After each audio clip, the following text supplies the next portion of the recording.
आता मोठी अपडेट लाडकी बहिणी योजनेसंदर्भात। लाडकी बहिणी योजनेच्या ई-केवायसीत अडथळे येत आहेत। वेबसाईटच सुरू होत नसल्याच्या तक्रारी वाढल्यात।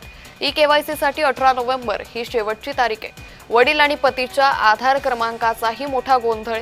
वडील पती दोघंही नसल्यास काय करायचं? लाडक्या बहिणींनी हा सवाल उपस्थित केलेला आहे। तर लाडकी बहीण योजनेसाठी आता ई-केवायसी ही बंधनकारक करण्यात आली आहे। मात्र या ई-केवायसी मध्ये मोठे अडथळे येत असल्याचं सध्या पाहायला मिळतंय। 18 नोव्हेंबर पर्यंत या ई-केवायसी साठी मुदत वाढवून देण्यात आली। मात्र ई-केवायसी होत नसल्याने लाडक्या बहिणींनी चिंता व्यक्त केली आहे। तर लाडकी बहीण योजनेच्या ई-केवायसी मध्ये मोठ्या अडचणी येत असल्याचं सध्या दिसून येतंय।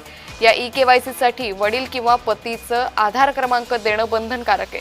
मात्र वडील किंवा पती नसल्यास काय करायचं असा प्रश्न लाडक्या बहिणींनी उपस्थित केला आहे।